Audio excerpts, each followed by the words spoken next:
HSC ২০২৬ ব্যাচের শিক্ষার্থীদের জন্য তথ্য ও যোগাযোগ প্রযুক্তি চূড়ান্ত পরীক্ষা প্রস্তুতির মডেল টেস্ট বহু নির্বাচনী অংশ এই ২৫ মার্চের যে মডেল টেস্ট এটি ধারাবাহিকভাবে গোল্ডেন পয়েন্টে প্রকাশ করা হবে।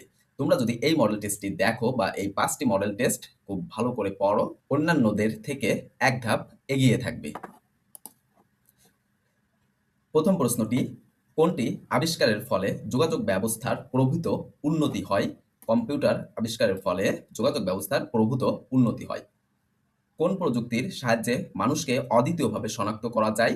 বায়োমেট্রিক্স। বায়োমেট্রিক্সের সাহায্যে মানুষকে অদ্বিতীয়ভাবে শনাক্ত করা যায়, যেমন ফিঙ্গারপ্রিন্ট অথবা চোখের রেটিনা বা মুখের ফেস, এটা দিয়ে মানুষকে অদ্বিতীয়ভাবে শনাক্ত করা যায়, যেটা বায়োমেট্রিক্স পদ্ধতিতে ব্যবহার করা হয়।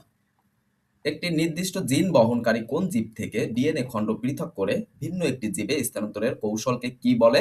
Genetic engineering.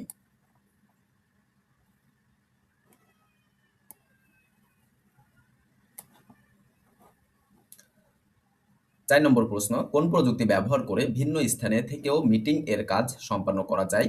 Tele conferencing. Narrow band এর সর্বোচ্চ গতি কত? ৩০০ বিপিএস অর্থাৎ bit per second.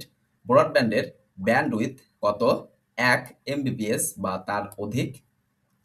Bit synchronisation হচ্ছে বিট প্রেরণের সমন্বিত পদ্ধতি।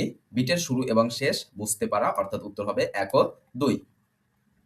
মোবাইল ফোন কোন পদ্ধতিতে ডেটা কমিউনিকেশন করে? মোবাইল ফোন ডেটা কমিউনিকেশন করে ফুল ডুপ্লেক্স এর সাহায্যে। কিসের সাহায্যে? মোবাইল ফোনটি হচ্ছে ফুল ডুপ্লেক্স, অর্থাৎ দুই সাইড থেকেই লাইভে কথা বলা যায়। একজন কথা বললে আরেকজন শুনতে পারে এবং আরেকজন কথা বললে আরেকজন শুনতে পারে। কিন্তু হাফ ডুপ্লেক্সে বা হচ্ছে সিমপ্লেক্সে আমরা দেখি যে সরাসরি কথা বলা যায় না।